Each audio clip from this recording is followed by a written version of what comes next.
So this is actually much simpler than you probably imagined. All you're going to need is graph paper, a CD case that's been lying around, just an old one will do, some tape, a pen, pair of scissors, a smartphone and a knife or glass cutter. So basically we start by drawing out a basic rhombus shape.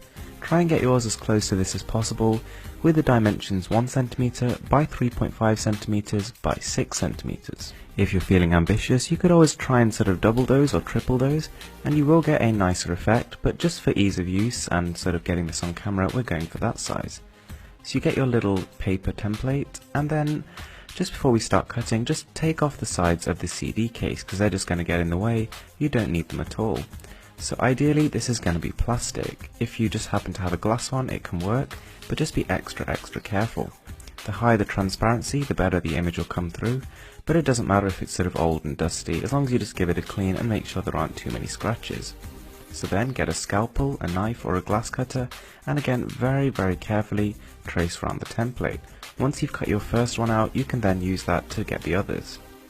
Then you can see I've actually slightly broken mine. It shouldn't be too much of an issue. Try and fasten them together like this using a little bit of tape. I originally tried glue, but then they just fell apart, so this seems to work fine.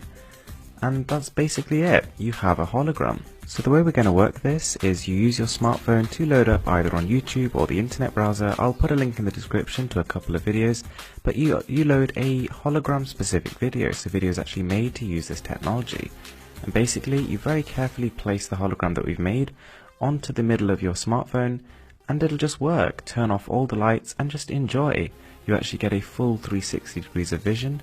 Now obviously the clearer the sort of plastic or glass you use and the less of a mess you make of it, the nicer the picture's going to be. You can see I've got some glue stains from my first failed attempt, and the tape doesn't